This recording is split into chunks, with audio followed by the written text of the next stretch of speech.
हाय, नमस्कार दोस्तों, कैसे आप सब लोग। स्वागत है आपका अपने चैनल GJ7 ट्यूटोरियल्स पे।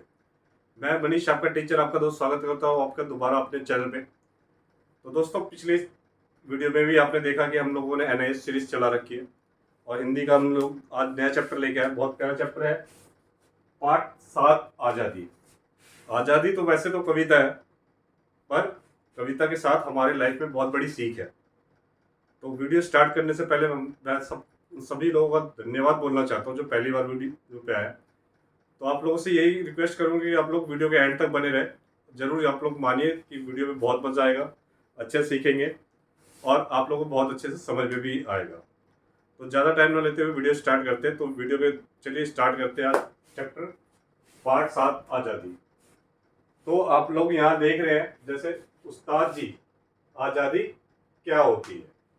उस्ताद जी, अगर उस्ताद जैसे बुक के हिसाब से तो एक दर्जी है, दर्जी का शागिर्द है, वो उस्ताद जी कह रहा है। उस्ताद होता क्या है? उस्ताद होते हैं हमारे गुरु। चाहे आप अपने टीचर को उस्ताद बोल सकते हैं, या कोई आप देखते हो मैकेनिक से कोई गाड़ी सीखता है, मतलब मैकेनिक से कोई लेबर अगर उसका सीख रहा है, वो भी उसको उस्ताद कहता है। तो पहले के चलन में क्या होता था कि उस्ताद बोलते थे, ठीक है।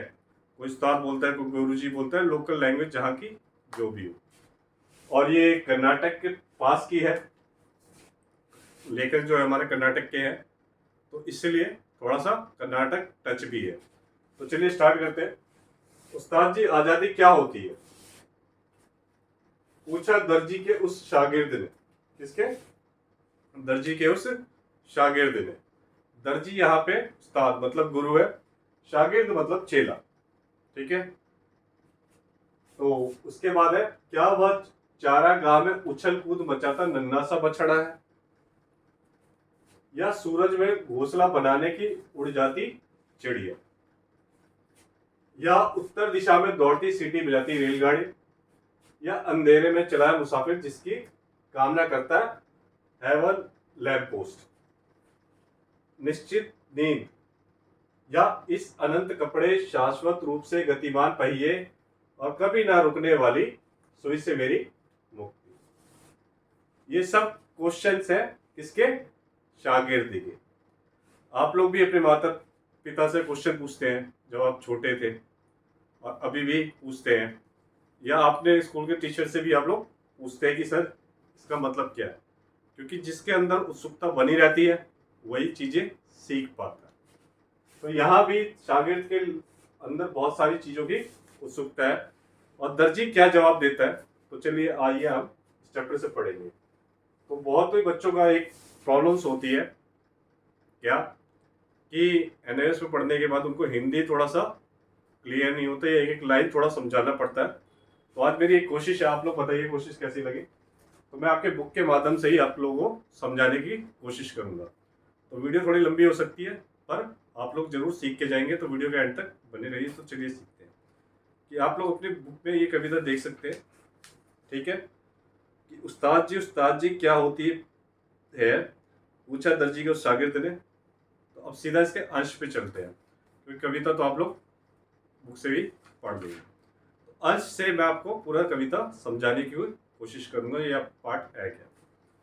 तो जैसा कि आपने पढ़ा, इस कविता में दर्जी उसके शागिर्द ने पूछा कि आजादी का क्या अर्थ है। आजादी का क्या अर्थ है? कि आप लोग भी सोचते होंगे कि भाई आजादी, आज के डेट में आप लोग भी 10th में हैं, तो एक इस एज में उत्सुकता होती है, हमें आज़ादी चाहिए। किससे आज़ादी चाहिए? पढ़ाई से आज़ादी चाहिए। पर पढ़ाई से आज़ादी तभी मिल सकती है जब आप लोग पढ़ के निकल जाए। फिर कईयों को घर वालों से आज़ादी चाहिए होती है, क्योंकि घर वाले थोड़ा डांट देते हैं, और आप लोगों को ये लगता है कि उन घर वालों की डांट से बचने के लिए आज़ादी चाहिए। पर आज़ादी का सही मायने क्या है, इस कविता में आपको समझ में आ जाएगा। इस सवाल के साथ साथ शागिर्द ने अपनी ओर से कई संदर्भों का वर्णन करने का आज़ादी का अर्थ जानना चाहा। इस सब तो इसमें साफ लिखा है, इस सवाल के साथ साथ शागिर्द ने अपनी ओर से कई संदर्भ का वर्णन करके, कई सारे संदर्भ की एक्सक्यूज देते हैं ना, कि क्या इसके मतलब ये है, इसका मतलब ये है। तो वही इसमें शागिर्द ने तरह तरह की बातें पूछी है कि क्या इस सब का मतलब आज़ादी होता है। उसने अपने गुरु के सामने यह जिज्ञासा रखी, जिज्ञासा मतलब जानने की इच्छा, कि क्या चारागाह में नन्हे से बछड़े द्वारा उछल कूद मचाने, कि आप चारागाह जानते हो ना, जहाँ पे गाय और बछड़े पाले जाते हैं, तो वहां पे एक बछड़ा क्या होता है, मस्त एक बछड़ा, जैसे बच्चे उछल कूद मचाते हैं वैसे ही बछड़ा भी यहाँ पे उछल कूद मचा रहा है चारागाह में। तो ये पूछ रहा है कि जो बछड़ा उछल कूद मचा रहा है क्या उसको आज़ादी कहते हैं? ठीक है, या बेफिक्र और खुश रहने अर्थात उच्चृंखलता का नाम आज़ादी है। ठीक है, या बेफिक्र होकर खुश रहने का भी नाम आज़ादी है। दूसरा संदर्भ देते हुए शागिर्द कहता है, लगभग असंभव समझे जाने वाले काम को पूरा करने के दुस्साहस को आज़ादी कहा जाता है। कि कई बार लगता है कि असंभव काम को हमने पूरा कर लिया और उसको हम आज़ादी समझ बैठते हैं, क्या ये सही है? फिर पूछता है कि सूरज में घोंसला बनाने के लिए उड़ान भरने वाली चिड़िया का काम कुछ ऐसा ही है। कि आप देखते हो कि आसमान में चिड़िया उड़ती रहती है, क्या उसको आज़ादी कहते हैं? तो शागिर्द ने यह भी पूछा कि कहीं उत्तर दिशा से सीटी बजाते हुए तेज भागती रेलगाड़ी का नाम तो आज़ादी नहीं? कि उत्तर दिशा की ओर जो ट्रेन जा रही है बिल्कुल सीटी बजाते हुए, उसका नाम तो आज़ादी नहीं? तो यहाँ आपके मन में सवाल उठता, उत्तर दिशा ही क्यों? तो जैसे मैंने आपको क्या बताया कि कवि कहाँ से है, साउथ से है, और उसकी भाषा क्या है, मलयालम में है, और साउथ में भी वो कहाँ से है, केरल से। तो आप लोग भारत के नक्शे में भी देखेंगे केरल के तीनों तरफ पानी है, और वहां से जो भी ट्रेन है वो सिर्फ उत्तर की तरफ ही जाएगी। तो इसलिए यहाँ पे शागिर्द ने पूछा है कि क्या उत्तर की तरफ जो रेल जाती है उसी को आज़ादी कहते हैं? ठीक है, तो वैसे यहाँ पर कवि शागिर्द के माध्यम से उस्ताद से प्रश्न करता है कि क्या सैर सपाटा, घूमना फिरना आज़ादी है? वास्तव में कुछ लोग खास तौर पर 12-13 वर्ष की उम्र के किशोर घूमने फिरने, सैर सपाटे को ही आज़ादी मानते हैं। जैसे कि आपकी एज मैंने बताया 12-13 साल, 14-15 साल, तो आप लोगों को भी लगता है कि घूमने फिरने जाए, मम्मी पापा रोकते हैं, शायद हमारी आज़ादी छीन रहे हैं, सैर सपाटे घूमने का ही आज़ादी कहते हैं। या स्कूल में बैठ के ना पढ़े, क्लास से इधर उधर घूमते रहे, उसको आज़ादी कहते हैं। या अपनी मर्जी से जो करे वही आज़ादी है। क्या ये आज़ादी है? नहीं। तो चलिए आगे क्या बोल होता है इसमें जानते हैं।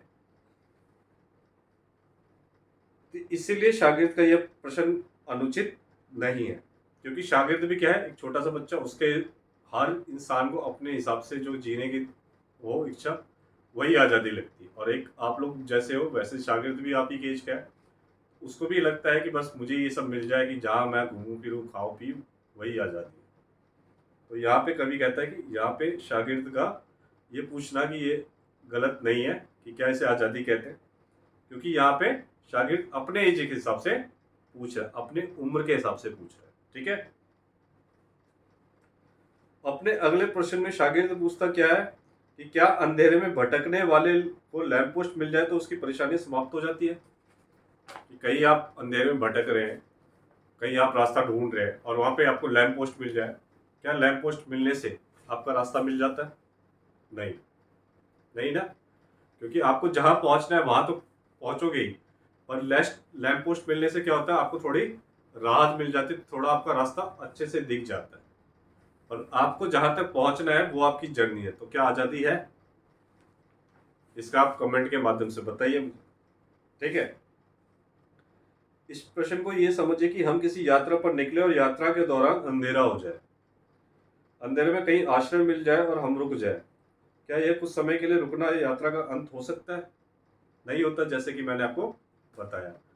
ठीक है, कि कहीं आप जा रहे हैं, स्कूल जा रहे हो, अचानक वर्षा आ जाए, तो बारिश में आप भीगने से पहले बचने के लिए किसी दीवार का ओट ले लेते हैं, या कहीं भी ठिकाना देख के आप रुक जाते हैं, या किसी भी बस स्टैंड के नीचे रुक जाते हैं, तो क्या आपके रास्ता पूरे हो जाता है? नहीं, आपको जाना स्कूल है, तो आप लोग किस चीज़ का वेट करते हैं? बारिश का रुकने का। तो ये भी आज़ादी नहीं है। ठीक उसी प्रकार शागिर्द यह पूछ रहा है कि क्या मुसाफिर को अंधेरे में किसी लैंप पोस्ट के नीचे रुकनी आज़ादी मंजिल की प्राप्ति है? नहीं है। आज़ादी के बारे में अपनी जिज्ञासा व्यक्त करते हुए फिर वह पूछता है कि क्या निश्चिंत अर्थात बेफिक्र होकर सो जाने को दूसरा नाम आज़ादी है? क्या आपको स्कूल जाना है कल और आप निश्चिंत होकर बेफिक्र होकर सो जाए, तो क्या आज़ादी मिल रही? नहीं। क्यों? क्योंकि अगले दिन आपको स्कूल जाना होता है। इस तरह के 5 प्रकार के संदर्भों का उल्लेख करने के बाद कविता का मूल बिंदु सामने आता है। ठीक है, ये सारे क्वेश्चन पूछने के बाद जो मैंने आपको बताया, उसके बाद सीधा मूल बिंदु जो मेन का बोलना चाहता है कि वो जानना चाहता है आज़ादी क्या है। यहाँ शागिर्द के मन में जो प्रश्न उभरे हैं उसका चिंतन क्षमता को बता रहे हैं। शागिर्द अपनी मुक्ति या आज़ादी के बारे में पूछता है कि अनंत कपड़ों के ढेर, अनंत कपड़ों के ढेर मतलब बहुत सारे कपड़े जिसको हम गिन ना पाए उसको बोलते हैं अनंत। सिलाई मशीनों के निरंतर गतिशील हो रहे पहिए, क्योंकि सिलाई मशीन पे जो पहिए लगे होते हैं उसको लगातार आप पहिए चलाते रहो तो कपड़े क्या होते हैं, सिलते चले जाते हैं। ठीक है, कपड़ों पे अनवरत चलने वाली सुइयों से मुक्ति पाने का नाम तो आज़ादी नहीं है। ठीक है, आशय यह है कि क्या कर्म से मुक्ति ही आज़ादी है? क्या किसी भी कर्म से मुक्त हो जाना आज़ादी हो जाता है? नहीं। कर्म को करके पार होके उसको सुख को भोगने को आज़ादी है। आज आपके घर वाले आपको कहते होंगे पढ़ लो बेटा 10th, आप लोग कहते हो अरे नहीं बहुत पढ़ लिया, बहुत टेंशन है, सर में दर्द हो रहा है, आप लोगों को बहाने बहाने बहाने। और अगर आप लोग पास हो गए तो आप लोग नई क्लास में जाएंगे, नए उमंग से जाएंगे। और जो बच्चा अपनी मेहनत किए बिना रह गया उससे पूछो आज़ादी क्या होती है। आज़ादी आपको तभी मिलेगी कि आप 10th में मेहनत कर रहे हैं और अच्छे नंबरों से पास हो जाए। ये तक तो आज़ादी ठीक है। तो आशय ये है कि कर्म से मुक्ति ही आज़ादी है। जरा सोचिए, क्या आपके मन में जो भी देश से आज़ादी किस प्रकार होनी चाहिए इसके बारे में तरह तरह के विचार नहीं आते? तो लेखक की आज़ादी की व्याख्या के बारे में आप क्या सोचते हैं? ठीक है, ये हम यहाँ पे हमारा अंश एक खत्म होता है, मतलब आधा कविता खत्म होता है। तो ये पिक्चर का हाफ पार्ट था कि जो हमारा नन्हा सा दोस्त जो हमारा शागिर्द था वो अपनी उम्र के हिसाब से पूछ रहा था, किससे? दर्जी से।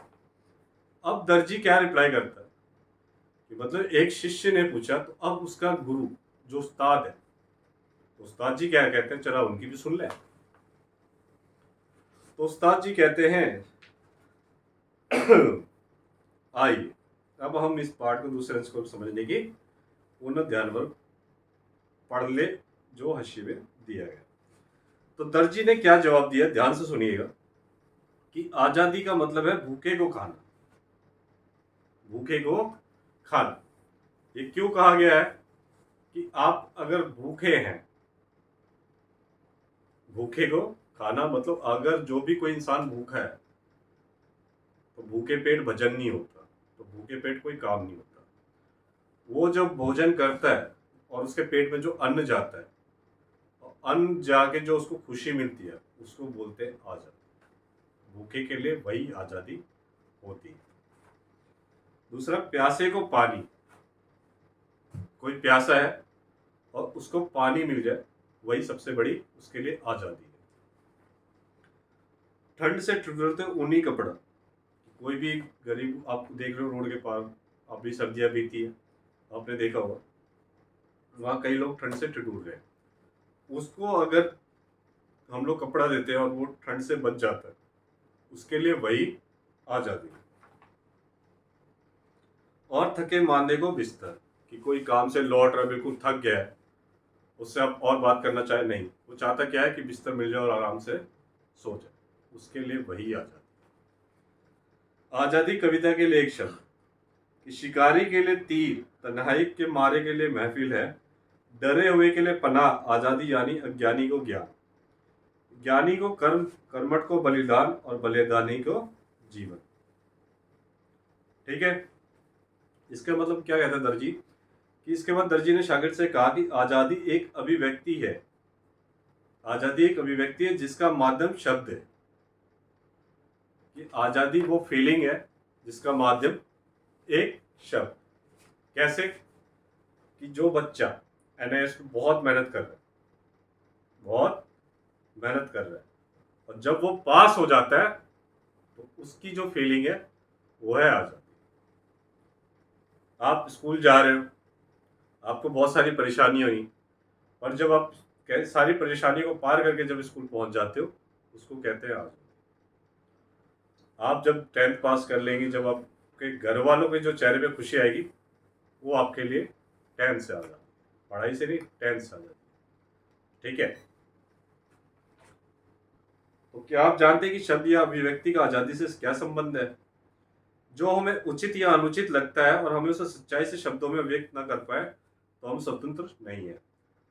कवि यहाँ कह रहा है कि जो हमें लगता है कि सही है और गलत है, पर हम उससे सच्चाई में उसको नहीं बता पाए, ठीक है, तो हम स्वतंत्र नहीं है। कि किसी के दबाव में हमें पता है कि एक हमारा दोस्त है और वो गलती कर रहा है, और वहाँ दोस्ती के चक्कर में हम नहीं चाहते कि उसकी बेइज्जती हो, तो ना हम सही का साथ दे रहे हैं ना गलत का साथ दे रहे हैं, और हम अपने आप को फ्री महसूस नहीं करते, तो वो आज़ादी नहीं है, स्वतंत्र हम नहीं है। ठीक है। इसीलिए हमारे समाज और देश में अभिव्यक्ति की स्वतंत्रता की बात प्राय की जाती है। इसीलिए स्वतंत्रता की बात की जाती है कि आप खुल के बोलो, सच्चाई का साथ दो। ठीक है। आप ये मत देखो कि आप सही हो या गलत है। जो सही है या गलत है उसमें से आपको सही को ही चुनना है, चाहे आपके सामने आपका सगा संबंधी क्यों ना हो। ठीक है। हमारा यह कर्तव्य है कि जो हमें ठीक लगे और जिसे कहना समाज हित में आवश्यक हो, कि हमें ठीक लगे कि मैं सच्चाई का साथ दे रहा हूँ और उससे पूरे समाज का कल्याण होगा, वही असली स्वतंत्रता और आज़ादी है। वह हमें अवश्य कहें। इसके लिए कभी कभी साहस भी करना पड़ता है, क्योंकि सच बोलने के लिए सबसे ज्यादा किसकी जरूरत पड़ती है? साहस की। ठीक है। शिकारी के लिए तीर का कमान आज़ादी एक साधन है। शिकारी के लिए क्या करते हैं? तीर का कमान एक साधन हो सकता है, क्योंकि वो किस लिए करने गया? शिकार करने गया, और उसका टारगेट क्या है? एक शिकार है। ठीक है। तो इसलिए उसका तीर का कमान आज़ादी एक साधन है। शिकारी का तो अस्तित्व ही नहीं है यदि उसके पास तीर ना हो तो। कहते हैं कि अगर आप शिकारी है और उसके पास उसके तीर ही ना हो तो वो काहे का शिकारी। तो बिना तीर के शिकारी का कोई अस्तित्व भी नहीं है। ऐसे ही बिना ज्ञान के आप पेपर देने चले जाओ तो उस पेपर का वजूद ही नहीं, क्योंकि हमें रिजल्ट पहले से पता होता है। अगर आपके पास ज्ञान है, मतलब वो ज्ञान रूपी तीर आपके पास है, तो आप शिकारी हैं। अगर आपके पास ज्ञान ही नहीं है, कि आपको पता ही नहीं कि सब्जेक्ट का पेपर है और पढ़ के ही नहीं गए हो, तो आप काहे के शिकारी, क्योंकि आपके पास उस सब्जेक्ट का ज्ञान रूपी तीर ही नहीं है। कवि यहाँ पर कहना चाहता है कि जीवन के लिए अनिवार्य साधन का होना भी आज़ादी ही है।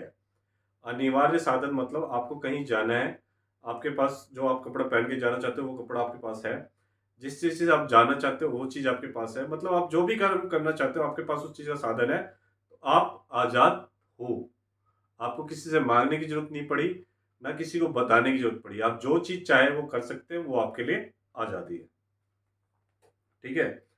अकेलेपन के कष्ट से मुक्त होना, भय से मुक्त होना भी आज़ादी है। अगली पंक्ति में कवि ने ज्ञान, कर्म और बलिदान के कार्य कारण संबंध को स्पष्ट किया है। ज्ञान, कर्म और बलिदान के समन्वय से जीवन को स्वस्थ व सुंदर बनाया जा सकता है। ज्ञान, कर्म और बलिदान, इससे हमारे ये तीनों करें तो हमारा जीवन बहुत सुंदर हो जाता है। अज्ञानी के लिए ज्ञान प्राप्त ही आज़ादी है। जो कोई अज्ञानी होता है उसको ज्ञान मिल जाए तो उससे ज़्यादा कोई आज़ादी नहीं हो सकती। ठीक है। अगर आप कभी बैंक में फॉर्म भरने गए हैं, आपको फॉर्म भरना आता है, उस इंसान से पूछिए कि जिसको नहीं भरना आता वो उन लोगों का मुंह देखता है, कोई भी आके मेरा फॉर्म भर दे, और जो भर सकता है वो उस टाइम एटीट्यूड दिखाता है क्या, कि भाई साहब टाइम नहीं है। तो उस टाइम उसको फील होता है कि काश मैं भी पढ़ लिख गया होता। ठीक है। तो एक ज्ञानी के लिए ज्ञान भी आज़ादी है। कहा भी जाता है कि ज्ञान हमें मुक्त करता है, कि आपको ज्ञान हो गया तो आप वैसे भी हर प्रॉब्लम का सॉल्यूशन आपको मिल गया। ठीक है। यहाँ मुक्त करने का आशय है सोचने विचारने की क्षमता को विस्तार देना, कि आप अगर ज्ञानी हैं और आप किसी प्रॉब्लम में फंस गए तो आप सोच समझ से उस प्रॉब्लम से बाहर आ सकते हैं। कई बार क्या होता है कि चैप्टर आपने याद कर लिया और भूल गए तो दिक्कत होती है, पर जिसने वो चैप्टर पढ़ रखा होता है वो अपने ज्ञान से उसका आंसर दे देता है। इसलिए आज़ादी है, ज्ञान भी एक तरीके आज़ादी है। ठीक है। ऐसा विस्तार जो व्यक्ति को संकीर्ण या ऊंची बातों से मुक्त करे, विशाल हृदय वाला बनाता है। और जो ज्ञानी होता है वो फालतू बातें, छोटी छोटी बातें नहीं करता, बेवकूफ़ों वाली बातें नहीं करता। वो हमेशा समझदारी की बात करेगा और दूसरे के साथ हमेशा सहायक के रूप में खड़ा होगा। ठीक है। लेकिन ज्ञान कभी निष्क्रिय नहीं बनाता। ज्ञान आपको कभी भी निष्क्रिय, मतलब आप ज्ञान हो गया तो आप कभी भी फेल, किसी भी लाइफ में किसी भी फेज में फेल नहीं हो सकते। ज्ञान को कर्म में बदलना भी जरूरी है। खाली ज्ञान लेके कुछ नहीं करना, उस ज्ञान को यूज करना भी जरूरी है। ठीक है। कि कोई वकील ने सारी किताबें पढ़ ली और वो केस ही ना लड़े तो फिर आएगा ज्ञान। ठीक है। यदि हम ज्ञान को कर्म में नहीं बदलेंगे तो ज्ञान निरर्थक एवं आंतरिक रहेगा, उसका लाभ दूसरों को नहीं मिल पाएगा। जैसे मैंने बोला कि उसने ज्ञान ले लिया पर उसने केस ही नहीं लड़ा, तो उसके ज्ञान का किसी को भी फायदा नहीं पहुंच सकता। ज्ञान को कर्म में बदलने वाले को ही कर्मठ कहा जाता है। जो ज्ञान लेने के बाद उसको कर्म में लेके आए उसको ही कर्मठ, मतलब काम करने वाला पुरुष कहते हैं। आपके एरिया में आप देखते हुए कई लोग, उन्होंने ग्रेजुएशन कर लिया, मास्टर डिग्री कर लिया, पर घर बैठे हैं, कुछ नहीं कर रहे, उसको कोई नहीं पूछता। और जो एक ग्रेजुएशन करके दूसरों की सहायता कर रहा है, दूसरों की मदद कर रहा है, वो नौकरी कर रहा है, अपने घर को चला रहा है, उसको एक कर्मठ पर्सन होना जरूरी है। खाली ज्ञान लेने से कुछ नहीं होता। आप जानते हैं कि हमारे देश की आज़ादी के लिए जो महान लोग लड़े थे, पहले यह ज्ञान हुआ था कि हम गुलाम हैं। अगर उनको पता ही नहीं चलता हम गुलाम हैं तो क्यों लड़ते। हमें आज़ाद होना चाहिए। इसके बाद वे इस ज्ञान के आधार पर सक्रिय हुए और देश आज़ाद हुआ। इसके लिए उनमें से बहुतों ने कई तरह से त्याग बलिदान दिए। आज़ादी की लड़ाई में आपको पता ही है, कई लोगों ने जान भी दिए। किसी ने घर बार छोड़ दिया तो कोई जीवन भर जेल में यातना सहता रहा। किस लिए? हमारे देश की आज़ादी के लिए। कोई फांसी पर झूल गया। कर्मठ को बलिदान, त्याग ही आज़ादी प्रतीत होता है। कर्मठ को ही बलिदान और त्याग ही आज़ादी का प्रतीक होता है। ठीक है। ज्ञान, कर्म और त्याग के कवि ने अत्यधिक महत्व प्रदान किया है। ज्ञान को, कर्म को और त्याग को। ठीक है। ज्ञानी होना बताया आपको, कर्मठ सोचना समझ गया, और त्यागी मतलब आपको ये नहीं करना, लालच में नहीं फंसना, त्यागी बनना है कि छोड़ो ना। अब जब ज्ञानी हो गए, कर्मठ हो गए, तो त्यागी बनना इसलिए जरूरी होता है कि आज नहीं तो कल आपको मिल ही जाएगा। और उसके लालच में ना फंस के अपने बुद्धि विवेक से उसको पार करना ही आज़ादी है। ठीक है। अत्यधिक महत्व प्रदान किया है क्योंकि बलिदान करने वाले भी कभी मरते नहीं। जिसने बलिदान दिया, जैसे हमारे शहीद भगत सिंह ने बलिदान दिया, क्या मर गए वो? नहीं, वो आज भी हमारे दिलों में जिंदा है। हमने तो देखा भी नहीं था, और आने वाली जनरेशन जब तक आती रहेगी, वो जब तक हम लोगों के इतिहास में हम लोगों को गुलामी आएगी, तब तक भगत सिंह जी का नाम लिया जाएगा। ठीक है। वे सदैव जीवित रहते हैं। भगत सिंह आज भी जीवित है हम लोगों के बीच में। वे दूसरों को जीवन देते हैं। उन्होंने ही सिखाया कि हमें देश के लिए क्या सोचना है, और जब हम लोगों को ठान ले तो जीत है। तो ऐसे ही मैं हर बच्चे को कहता हूँ, मान लो तो हार है, ठान लो तो जीत है। चॉइस इज योर्स कि हमें हारना है या जीतना है, क्योंकि डर के आगे जीत है। तो वे दूसरों को जीवन देते हैं और उनके द्वारा निरंतर याद किए जाते हैं। तो दोस्तों, ये कविता उम्मीद है कि बहुत अच्छी लगी होगी आप लोगों को। तो मेरी एक छोटी सी कोशिश थी एक नए तरीके से।